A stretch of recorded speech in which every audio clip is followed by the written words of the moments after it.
Welcome to Counterpoint. I'm Tanya Granick-Allen. Alberta has voted and the results are in. Well, sort of. The results are in as of this point of recording, but still many rural municipalities still have to report their results. But here's what we know so far.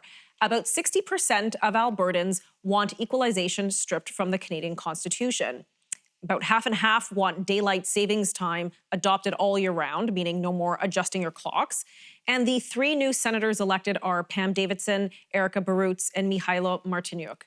So what exactly am I talking about? Well, Alberta recently held municipal elections, and concurrently, the government put a referendum and Senate elections to voters, both of which may sound foreign to those in other provinces who can't recall the last time they participated in a referendum or that Senate elections are actually a thing in Canada. Aren't all senators appointed? Isn't it the United States of America where the senators are elected by the people? So what becomes of the elected senators? And what do the results of Alberta's referendum mean for Albertans and for Canadians? Will Alberta's equalization arrangement with Ottawa be changing in the near future? Or was this merely symbolic? Will Alberta start a provincial trend in abandoning daylight savings time? Well, joining me now to unpack it all is Danielle Smith, former politician, president of the Alberta Enterprise Group, and host of the Danielle Smith Report right here on the News Forum. And also joining us is Mike Donison, lawyer and senior policy advisor for legislation and democratic reform to the government House leader under the Harper government. Thank you both so much for joining me today. No, my pleasure. Okay, so Glad to be here. Lots to discuss here. So maybe I'll start with you, Mike. Why does Alberta have referenda? What is the history here? Well, the history for Alberta goes back to 1913. It goes back to the notion in the West, the concept of direct democracy. Now, a lot of people think referendum are foreign to our British parliamentary system, right? We have elected legislative bodies, but referendums are actually a little more frequent in Canada than you think. The first referendum on the federal level was in 1898 on prohibition. There was a referendum on conscription in 1942. There was the two referendums in Quebec, 1980, 1995, on whether Quebec should leave the Federation. There was the famous Charlottetown Accord. That was a referendum all Canadians voted in 1992. Newfoundland joined Confederation only after a series of two referendums. I mean, I can go on and on. Referendums are not usual, but they're not as foreign to the system as people might think. But particularly, it's in Western Canada where it's been most popular, Alberta and to a certain extent BC. So in 1913, Alberta brought in the Direct Democracy Act. And they've had 7 referendums. I think this is the 8th one in Alberta's history. BC also has a referendum legislation as well. It's hardly ever been used. To my knowledge, no other provinces have referendum legislation. And then there's the Federal Referendum Act as well. Well, they're not usually used, but they can be used from time to time. Well, I reside in Ontario, and as many of our viewers probably do as well. I'm kind of getting a little jealous here. I kind of want a referendum. I want this direct democracy. So is there any hope in the cards for the rest of us provinces and territories who don't have this? I doubt it. Okay, well, thanks for bursting that bubble. How is a referendum triggered? I mean, I can ask Mike, but Alison, if you want to chime in, by all means. How is a referendum triggered? How does that process get going? It's funny, you called me Alison. I think you must have had Alison Redford on in your mind. So oh my goodness. It's Danielle Smith. My goodness, okay. Danielle, I'm so sorry. That a lot. It's okay. It's funny because I seem to think it's strange to me to hear Mike talking, because I kind of think of referenda as being such a common part of our political life here. I've seen referenda in my time, not only on Charlottetown, but also on VLTs, whether they should be in communities. Calgary, for some reason, continues to have referenda on fluoride, and this was no exception this time around. But one of the things that Premier Jason Kenney did when he came in is he's created an avenue for citizen-initiated referenda. So I think the rest of the country should pay attention to that, because that's going to become a lot more common. He's created an avenue. If somebody is bent out of shape about an issue, that they can get enough petition signatures and then be able to put it on the ballot. And so we will have 2 opportunities for referenda in conjunction with the municipal election, in conjunction with the federal election, and as a standalone. And this is not just unique to one political party. In fact, when Calgary was considering having the Olympics as a condition for provincial funding, NDP Premier Rachel Notley said, we're not going to give any money until you can prove in a referenda that people actually want it. And so I think that there's some acceptance on both sides of the aisle that sometimes on big issues, not on every little thing, But on big issues and ones that keep on coming up like fluoride, I'm shrugging my shoulders on that one. Those are the ones that get put to the people. Okay, well, we're going to take a quick break and we're going to continue our discussion and look at the results and what we can expect from the Alberta referendum. Welcome back. We're discussing the results, or at least some of them as we record this episode today, with Danielle Smith and Mike Donison, and of course those results of the Alberta referendum. We were discussing the history of why Alberta enjoys so many referendums, where some of us in central or eastern Canada, maybe we don't. So what is the significance, Danielle, of this recent referendum? Why was this one so important? Well, the important thing was that it was the premier himself who put the question of equalization to the people. And the question was related to making a constitutional amendment. There's a section of our constitution that enshrines the concept of equalization.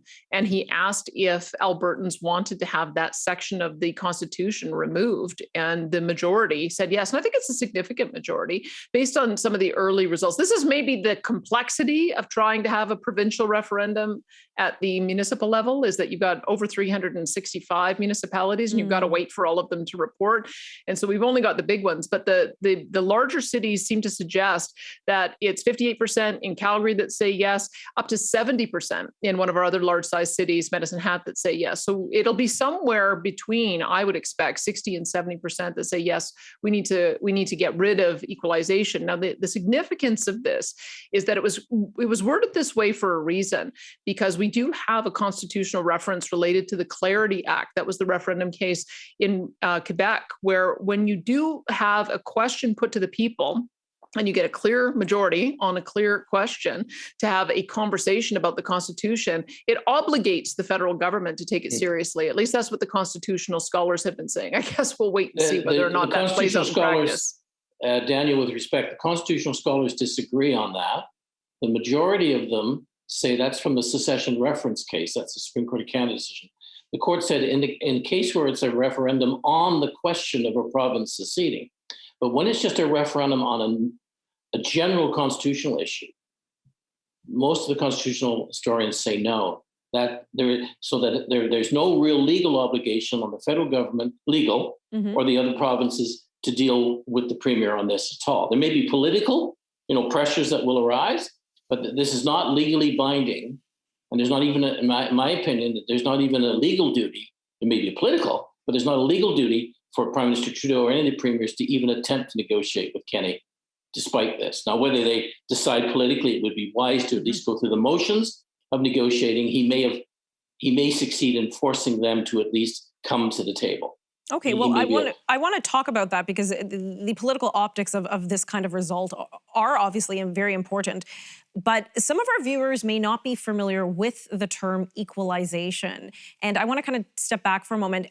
Mike, could you explain what is equalization, when they started these equalization payments, and how they're implemented? Yeah, first of all, it's a very complicated subject. Okay, great. Well, we have a couple minutes. In preparation for this, I was reading up, and I thought I understood it better. I feel I understand it less than when I started. But basically, equalization started in 1957 under Louis Saint-Laurent and the Diefenbaker time. So it's been in existence since then. It's difficult to explain, but the whole idea is, of course, there's disparity between provinces in terms of economic activity, prosperity, incomes. And the idea is to try to even out provincial revenues so that the notion that each province should be able, with comparable tax rates, right, to provide comparable public services, sort of on a Canada norm. And these are very vague concepts. It's a complicated formula. I'm not sure we have time to really go through it. Okay. But the problem with it, and the reason, of course, that Mr. Kenney's so upset, is Quebec benefits the most from this, and always has, because it's a per capita formula. It's based on the number of people in the province. And basically what it says, if under the formula, a particular province has found that per capita, its ability to raise money is less than the national average, then Ottawa cuts a check per capita times the population of the province to make up that difference. So they sort of equal it out and share the wealth, if you will. Well, it's an attempt by Ottawa, and it's all federal money, it's federal tax money. When Mr. Kenney says Alberta gives this money to Quebec. Well, it does in terms of federal taxation, but there's no transfers between provinces. Right. It's the federal parliament alone simply distributing that money. That's the way it's always been. But it's got controversial, and I guess you want to get into that because I last looked for 2020, 21, 22, Quebec gets 62.7% of the total equalization payments, which will be about 21 billion. Quebec gets about 13.5 billion, roughly, of that $20 billion. That's every year. So there are some provinces that are have provinces and some provinces that are have not. I remember my political theory prof explaining this to me in university. And it varies depending on the program. Ontario for 4 years was a have-not province. Right. But at the moment, the only have-not provinces are the three Maritimes, not Newfoundland. Right. Newfoundland's considered have. There's the three Maritimes, Quebec, and Manitoba. Danielle, why is equalization such a big issue for Albertans? I saw that Mike was being very diplomatic. I'm going to be less so. The reason it's such a big issue for Albertans is because I don't think Albertans have any problem at all helping out Prince Edward Island. Small population, we recognize they have limited means to raise taxes, and it's going to be more costly to deliver programs and services. So I think that may explain why 40% are still in favor of keeping some form of equalization. And sure, let's help out the small provinces. They are not in favor of continuing this money funneling through Quebec, through being laundered through Ottawa to essentially support programs and services that are more generous in Quebec than anywhere else in the country. There's two things that I think really chap Albertans. Number one is they refuse to develop their own natural gas resources. Natural gas has been a significant source of revenue in Alberta. It's part of the reason why we are a net payer. And so imagine if Alberta said, oh, we're not going to develop our natural gas in Ottawa. Can you help us out by transferring us some money? It wouldn't fly. The second area that's incredibly frustrating is on hydroelectric power. They massively subsidize their businesses and residents and then turn around and say, oh, gee, we're short. If they just happen to charge market prices for their electricity, they would generate enough of a dividend so that they wouldn't need significant equalization transfers at all. The third problem is they've been bragging about having surpluses and putting aside money into a prosperity fund. And so at the same time as Alberta is running massive deficits, you have Francois Legault saying, we don't want your dirty oil. We don't want to develop your natural gas. We don't want to export your natural gas, but keep the money coming. That's the reason why Albertans voted significantly in favor of addressing and taking equalization out of the Constitution. Now, in your observation, and again, at the time of filming here, we don't have the full picture, but do you see a bigger divide between rural Alberta and more urban Alberta, Danielle? I think so. I think it'll be even stronger in rural Alberta, but I'm expecting it to be strong in Edmonton as well, where the NDP have the majority of seats up there. Because even under the NDP in our province, the finance minister at the time, Joe Ceci, pointed out this fiscal stabilization formula, which is part of the transfers, is unfair to Alberta. When they faced a massive collapse in our energy prices, we were not entitled to the same per capita transfers as have been available historically in the past. And so I think that even the NDP realizes there's something that's not working for Alberta in the way this program is delivered. So do you think, and I'll ask this to both of you, maybe Mike, you want to jump in first, what impact will there be, if any, by this result on equalization on the rest of Canada, on Alberta? Like, will Justin Trudeau take this and say, okay, here's my marching orders, or will this just fall on deaf ears? No, I agree with what Danielle said, except I think equalization really is only one of the issues. It's been prompted by the things Danielle talked about. I don't think equalization will be hardly affected at all. I think the Premier is using this as a leverage to just reopen general issues about fiscal federalism in the country. Like, just to have perspective, the $20 billion in equalization payments is about 3% of the federal budget. But there are other transfers. This is where Mr. Kenney, I think, wants to look at. There's all these other transfers. Ottawa transfers about $100 billion a year to the provinces. Equalization is only $20 billion of that. And there's some inequalities in there too. So I don't think equalization itself will probably change. I think it's a smaller issue, but it's a symbolic issue. That's the point. The Premier wants to use it as a symbolic issue to open up these federal fiscal interprovincial problems that he sees and the disadvantages. And one thing that Danielle said was excellent. There's a fiddle it's the only word I can use, in the formula for determining revenue for Quebec. Quebec Hydro subsidizes its consumers. In other words, it charges people in Quebec low hydro rates. So, of course, the provincial government says we don't have the revenue. So, and only 50% of it is counted in the formula anyway. So, in other words, hydro revenue is way undercounted than oil and gas is.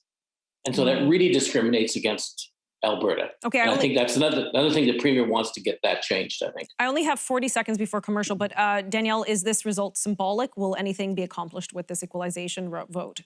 Well, it has to. The Premier of Alberta has to act on it. He's already facing a lot of problems internally with his own party because of some missteps in how he executed on COVID.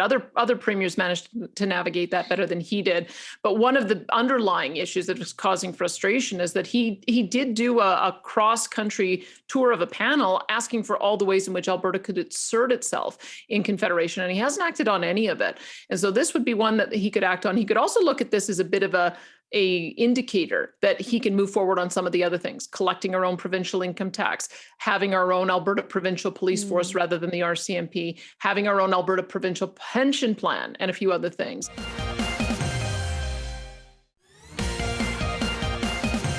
There were two questions put to voters in the recent referendum. One was on equalization. I think we've discussed that quite well. The other question was on ending daylight savings time. I didn't even think this was a huge issue, but I mean, we kind of just get into this routine of adjusting our clocks. Why do we do that? Does that make sense? Why was this an issue or why is it an issue for Albertans, Mike? And I know, again, the results so far show only about 50-50. It's split either way, whether they remove it or not. Well, historically, I think this is the third referendum. Traditionally in Alberta, the farming population, agriculture population have always been hostile to daylight savings time. Saskatchewan never has gone on it. And so there was some earlier referendum in the old social credit days, and overwhelmingly, the rural population, much more dominant, then said, no, we don't want daylight savings. We want to just be on standard time all the time. But there was finally a referendum in 72, which did pass, going like the rest of the country. In other words, half the year you're on daylight savings and half the year you're on standard time, which is the current one. Kind of surprising. It shows the urban-rural shift in Alberta. Now there seems to be a movement towards, I think the referendum was that daylight savings times be the time always, all year round, which is unusual. So there is some history there, but it shows how the urban-rural division has shifted in Alberta. Because traditionally, the farming agriculture population have always been against daylight savings time. Okay, well, with a 50-50 result, I mean, if it doesn't really shift one way or the other and we're kind of split even, do you anticipate any changes, Danielle, or will we remain at the status quo? I think we have to have one more vote on the question that Mike raised about whether it should be standard time year round. Because I think some people voted against this because they wanted standard time year round instead of daylight time year round. And it makes the biggest difference in winter. I think one of the arguments I heard is that if we did do this switch, some communities wouldn't have sunrise until 10:30 a.m. And so that's the consideration you have. It's part of the reason why we end up doing it. So it may well be that it needs to have one more vote on it. But the other part of it is that in California, I understand that they just had a referenda on keeping a single time year round. And because when this was proposed before, it was WestJet who said, oh, no, it would screw up all of our travel schedules. Well, if you start seeing all the Western provinces and states moving towards a single time, it may be that it's just one of those issues that has to come back in a different form, and we might end up getting there eventually. Well, interestingly, studies show that time change increases the risk of car crashes, depression, lower productivity, increased risk of heart attacks and strokes. Who knew? But anyways, we only have a couple minutes left, and I want to get to another big issue that was at the ballot, which were senator election. Mike, why does Alberta elect senators? Well, it's a product, again, of the kind of direct democracy spirit in Alberta. It has a lot to do with a fellow by the name of Preston Manning. And if you know anything, this is actually your fifth Senate selection. You remember in 1989, there was an election, and a fellow by the name of Stan Waters was elected as the reform. And I went through all the elections. Interestingly, there have been 9 senators elected in these various Senate elections in Alberta since 1989. Wow. Actually, 5 of them ended up being appointed to the Senate. but 4 of those was Mr. Harper, who honored it. Every time there was an elected senator and there was a vacancy in the Senate, he appointed the person who was elected. Right. Mr. Brown was the first one. But interesting, this government doesn't care. You have 2 vacancies. You have 2 vacancies in Alberta starting in 2020. So Mr. Kenney's government decided we'd have an election and have 3 candidates, right? Right. Mr. Trudeau, at the end of July, just appointed the mayor of Banff as the Liberal. Well, and it just ignored the fact you're on the eve. This is what must aggravate Albertans. So you're eve of a Senate selection, and the Prime Minister just says, "Oh well, I'm just going to fill the vacancy in the old way," which is what he did. Well, I want to give Danielle a chance to jump in here before we have to go. Can I just say, Mike is absolutely right. It aggravates Alberta because remember that time that Quebec declared themselves a nation and everybody fell all over themselves to say, oh my goodness, of course they have the right to do this. And we don't even have the right to choose our own senators. And we can do an equalization referendum. They can just ignore it. This is going to be a real national unity problem if the premier or if the Prime Minister treats Alberta differently than he'd treat Quebec under similar circumstances. Okay, so in a nutshell, Danielle, will these 3 senators actually make it to the Senate? These 3 elected candidates? Nope. Okay. I don't think they will, not with this Prime Minister. If he had any interest in doing so, then he wouldn't have, as Mike said, he wouldn't have appointed somebody already to the Senate. I think he was poking his finger in Jason Kenney's eye just to show how powerless he is relative to the power that the Prime Minister's office has. But I think he may have overplayed his hands. Albertans really are fed up.